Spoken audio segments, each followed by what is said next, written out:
కాల వ్యవధికి నోచని ఏదైనా అకాలమే. నెల నిండకుండానే జరిగే కాన్పు కూడా అలాంటిదే. అమ్మ గర్భంలో బిడ్డగా ఎదిగి పరిపూర్ణమైన శిశువుగా రూపుదిద్దుకొని ఆపై మన లోకంలోకి వచ్చేందుకు నవమాసాల గడువు ఉంటుంది. ఈ గడువుకు ముందుగానే కొంతమంది గర్భిణీలకు కాన్పు జరిగిపోతూ ఉంటుంది.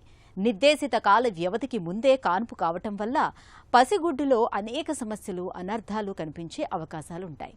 ఈ నేపథ్యంలో నెల నిండకుండానే కాన్పు అవ్వటానికి వెనుక కారణాలు, వాటిని అధిగమించే మార్గాల గురించి ఇప్పుడు తెలుసుకుందాం.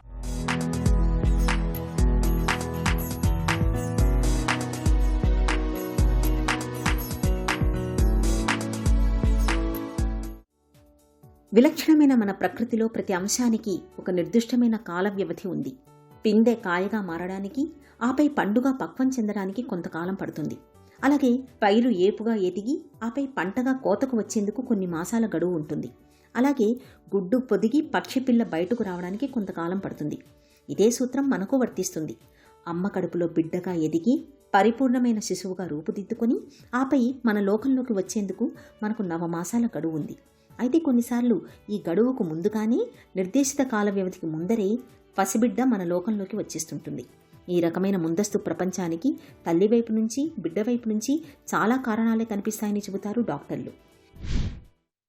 మనకి premature labour or preterm deliveries అంటే మనకి నెలలో నిండకుండా పుట్టడం. సో అయితే ఏ నెలని మనము ఒక కట్ ఆఫ్గా తీసుకుంటాం. 37 కంప్లీటెడ్ వీక్స్ని మనం టర్మ్ అంటాం అన్నమాట.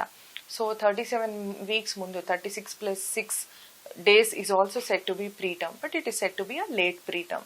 సో మనకి వయబిలిటీ వచ్చేసి ఇప్పుడైతే first according to standard guide lines it is 24 weeks. దీనికి మనకు మెటర్నల్ అండ్ ఫీటల్ కాజెస్గా అంటే తల్లి నుంచి కొన్ని కారణాలు ఉంటే బిడ్డ నుంచి కూడా కొన్ని కారణాలు ఉంటాయి అన్నమాట.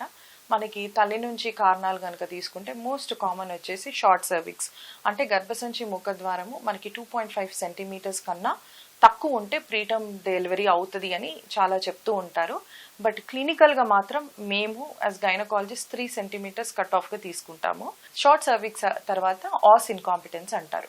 ప్రతి ఒక్కరికి బాడీలో కొలేజన్ పర్సంటేజ్ అనేది డిఫరెంట్గా ఉంటుంది అనమాట. ఎస్పెషల్లీ పీసీఓడి ఉన్న వాళ్ళలో కొలేజన్ డెఫిషియన్సీ ఉంటుంది. సో ఈ కొలేజన్ అన్నది it will decide the strength of your ఆస్.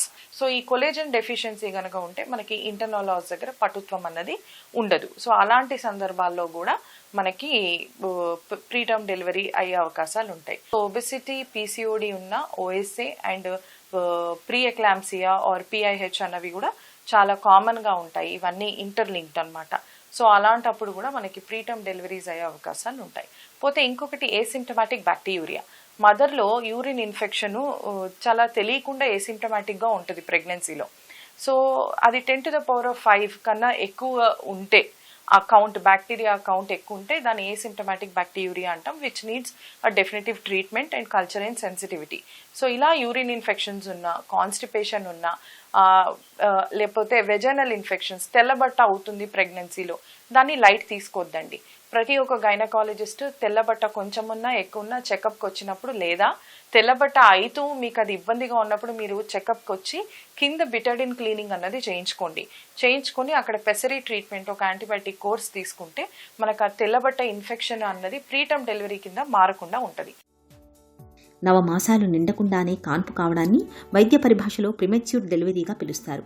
కాబోయే అమ్మకు హై బీపీ ఉన్నప్పుడు, మూత్రనాళ ఇన్ఫెక్షన్లతో బాధపడుతున్నప్పుడు, వైజైనల్ లేదా వైరల్ ఇన్ఫెక్షన్లు ఉన్నప్పుడు, మధుమేహం, థైరాయిడ్ లోపాలతో సతమతం అవుతున్నప్పుడు ముందస్తుగా కాన్పు జరిగే అవకాశాలు ఎక్కువగా ఉంటాయి. తొలి కాన్పు ప్రిమెచ్యూర్ డెలివరీ అయితే తర్వాతి కాన్పు కూడా అదే అయ్యే అవకాశం ఎక్కువగా ఉంటుంది. ఇక గర్భిణీ దశలో తీవ్రమైన ఒత్తిడి, ఆందోళనకు గురవుతున్నప్పుడు కూడా ప్రిమెచ్యూర్ డెలివరీ జరిగే అవకాశం ఉంటుంది. గర్భాశయ ద్వారం, సర్విక్స్ బలహీనంగా ఉన్నప్పుడు, గర్భాశయ ఆకృతిలో లోపాలు ఉన్నప్పుడు, గర్భంలో కవలలు పెరుగుతున్నప్పుడు, గర్భంలో నీరు ఎక్కువగా ఉన్నప్పుడు, మాయ కిందకు జారినప్పుడు నెలలు నిండకుండానే కాన్పయ్యే అవకాశాలు ఎక్కువగా ఉంటాయి. 18 ఏళ్లలోపు 35 ఏళ్లకు పైన గర్భం ధరించిన వారికి ప్రిమెచ్యూర్ డెలివరీ ముప్పు ఎక్కువగా ఉంటుంది. ఇక పొగ, మద్యం అలవాట్లు ఉన్నవారికి, పోషకాహార లోపంతో బాధపడే వారికి సహజంగానే ముందుగా కాన్పు జరిగే అవకాశాలు ఎక్కువగా ఉంటాయని చెబుతారు నిపుణులు. మనకి ప్రీమెచ్యూర్ లేబర్లో తల్లికి వచ్చే సమస్యలు అంటే మోస్ట్లీ బీపీ, ఎక్లాంప్సియా, ఎక్లాంసియాలో ఉన్నప్పుడు మనకి ఇంకొక ఆప్షన్ ఉండదు, మనకి ఎటు తిప్పి బిడ్డను తీస్తే కానీ మనం తల్లిని మనం కాపాడలేము అనమాట. సో బట్ ఈ రోజుల్లో మనము అన్ని ముందే కనుక్కోగల మార్కర్స్, బ్లడ్ మార్కర్స్ కానీ అడ్వాన్స్డ్ టెస్ట్ మనకి రేడియోలాజికల్గా కూడా యూట్రైనాటరీ డాప్లర్ ఇలాంటివి మనకి హెల్ప్ చేయడం వల్ల చాలా వరకు బీపీ అన్నది మనం ప్రీ ఎక్లాంసియా ఎక్లాంసియాకి తీసుకెళ్లే ముందే అరిగట్టి మనం safe mother and baby delivery అన్నది మనము చేయగలుగుతున్నాం అన్నమాట. సో మదర్కి ఫిట్స్ కానీ లేకపోతే పీపీహెచ్ అంటారు. ఈ బీపీ వచ్చిన కండిషన్స్లో ఏమవుతుందంటే బికాజ్ ఈ ప్రోథ్రాంబోటిక్ ఈవెంట్ కాబట్టి ఇది మనకి థ్రాంబోసిస్ అయ్యి ప్లేట్లెట్స్ అన్నీ కన్జ్యూమ్ అయిపోతాయి. కన్జంప్టివ్ కోయాగ్లోపతి అంటారు. ప్లేట్లెట్స్ అన్నీ బ్లడ్ క్లాట్స్లో కన్జ్యూమ్ అయిపోయాక బ్లడ్ అంతా పల్సగా అయిపోతుంది. పల్సగా అయిపోయిన బ్లడ్ ఆగదు. మనం ఏ చిన్న క్యాన్యులా వేసినా, ఏ చిన్న మనం ఫోలిక్ ఎథిటర్ వేసినా, ఎక్కడ వేసినా కూడా మనకి బ్లడ్ అన్నది అన్స్టాపబుల్గా వెళ్ళిపోయి మదర్ను కోల్పోయే అవకాశాలు ఉంటాయి అన్నమాట. ఈ coming to this placenta previa or increta percreta మనకి ఆబ్స్టిక్ హిస్టెక్టమీ అంటాము. కొన్నిసార్లు పేషెంట్ని కాపాడడానికి మనము గర్భసంచి తీస్తే కానీ మనం పేషెంట్ని కాపాడలేము, లేకపోతే అధిక రక్తస్రావం అయిపోయి పేషెంట్ చనిపోయే సిచ్యువేషన్స్ కూడా వస్తాయి. సో అలాంటప్పుడే ఒక క్వాటర్నరీ కేర్ సెంటర్కి వెళ్తే where radiological like interventional radiology facilities కనుక ఉన్న సెంటర్కి కనుక మీరు వెళ్తే, బ్లడ్ బ్యాంక్ సపోర్ట్ ఉన్న సెంటర్కి కనుక మీరు వెళ్తే మదర్నే కాకుండా మదర్ యొక్క గర్భసంచిని బిడ్డని అందరినీ చక్కగా కాపాడి మనం ఒక హ్యాపీ ఫ్యామిలీని మనము అందించగలం అన్నమాట. నెలలు నిండకుండానే కాన్పు జరిగే అవకాశం ఉన్నప్పుడు అందుకు సంబంధించిన లక్షణాలు ముందుగానే కనిపిస్తుంటాయి. గర్భిణీలో తరచూ పురిటి నొప్పుల్ని తలపించే కాంట్రాక్షన్స్ వచ్చిపోతుంటాయి. ఉమ్మనీరు లీక్ అవుతూ ఉంటుంది. వెన్నులో తీవ్రమైన నొప్పి బాధిస్తుంటుంది. యోని నుంచి డిశ్చార్జ్ అకస్మాత్తుగా పెరుగుతుంటుంది. ఇలాంటి లక్షణాలు కనిపిస్తున్నప్పుడు ఆలస్యం చేయకుండా గర్భిణిని వెంటనే ఆసుపత్రికి తీసుకెళ్లాలి. నెలలు నిండకుండానే కాన్పు జరిగే అవకాశం కనిపిస్తున్నప్పుడు కాంట్రాక్షన్స్ను తగ్గించడానికి డాక్టర్లు అవసరమైన మందుల్ని ఇస్తారు. బిడ్డ ఊపిరితిత్తులు త్వరగా అభివృద్ధి చెందడానికి వీలుగా స్టెరాయిడ్ ఇంజెక్షన్లను కూడా ఇస్తుంటారు. ఇన్ఫెక్షన్ల ప్రమాదాన్ని తగ్గించడానికి యాంటీబయాటిక్స్ను కూడా ఇవ్వాల్సి ఉంటుంది. అన్నింటికి మించి పసిబిడ్డ పుట్టాక ఎదురయ్యే సమస్యల్ని అధిగమించేందుకు NICU కేర్ని ముందే సిద్ధం చేయాల్సి ఉంటుంది. ఫస్ట్ 3 monthsలోనే రిస్క్ ఫ్యాక్టర్స్ ఏంటి అన్నవి అసెస్ చేసుకోవాలి. ఇలా అసెస్ చేసుకుని జాగ్రత్తగా ముందే మనం సర్కులా చేసుకుంటే బెటర్. వాళ్ళకి ఎక్స్ప్లెయిన్ చేసి సర్కులా చేయటం better, so that we can prevent preterm delivery. And కొందరు అందరూ సర్కులాజ్కి ఒప్పుకోరు. కొందరు హై డోస్ ప్రొజెస్ట్రాన్స్ పెట్టి బెడ్ రెస్ట్ పెట్టి వాళ్ళ డైలీ యాక్టివిటీ వరకు we will recommend. Beyond that we don't recommend. Intercourse avoid చేయమంటాం, కింద కూర్చోవడం అవాయిడ్ చేయమంటాం, స్టేర్స్ ఎక్కడం అవన్నీ చాలా వరకు అవాయిడ్ చేయమని చెప్తాం, కాన్స్టిపేషన్ అవాయిడ్ చేయమని చెప్తాం. ఎటువంటి యూరిన్ ఇన్ఫెక్షన్స్ కానీ వైట్ డిశ్చార్జ్ కానీ ఏది ఉన్నా కూడా దాన్ని కొంచెం ఓవర్గా ట్రీట్ చేయడం ప్రాబ్లం ఏం లేదు. అండ్ ఆల్సో బీపీ రెగ్యులర్గా చెక్ చేయమని చెప్తాము. మనము డయాబెటీస్ ఫ్యామిలీ హిస్టరీ కనుక ఉంటే OGTT పర్ఫామ్ చేసి ఫ్రీక్వెంట్గా every 6 months fasting post lunch check చేయడం అనేది జరుగుతూ ఉంటుంది.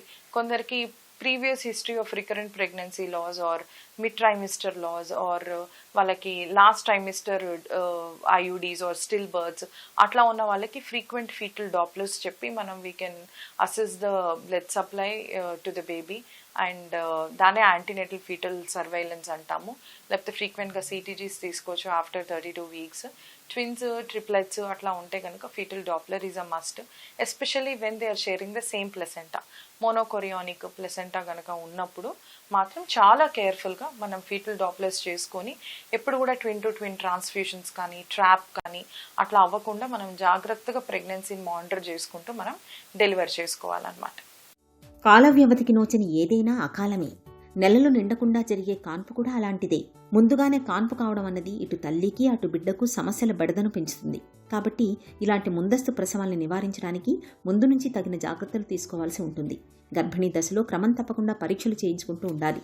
ఇన్ఫెక్షన్ల విషయంలో జాగ్రత్తగా ఉండాలి. ముఖ్యంగా మూత్రనాళ ఇన్ఫెక్షన్లను ఏమాత్రం అశ్రద్ధ చేయకూడదు. వెంటనే తగిన వైద్యం తీసుకోవాలి. గర్భాశయ ముఖద్వారం సర్విక్స్ బలహీనంగా ఉన్నప్పుడు సర్వైకల్ సర్క్లాజ్ అనే కుట్టు వేయించుకోవడం మంచిది. హై రిస్క్ ప్రెగ్నెన్సీ ఉన్నప్పుడు హార్మోన్ థెరపీ తీసుకోవడం మేలు. ఇక గర్భంతో ఉన్నప్పుడు ధూమపానం, మద్యపానం వంటి వాటికి తప్పనిసరిగా దూరంగా ఉండాలి. ఆరోగ్యకరమైన ఆహారంతో పాటు చాలినంత విశ్రాంతి తీసుకోవాలి. ఒత్తిడికి దూరంగా ఉండాలి. ఈ జాగ్రత్తలు ముందస్తు ప్రసవాల్ని చాలా వరకు నివారిస్తాయి.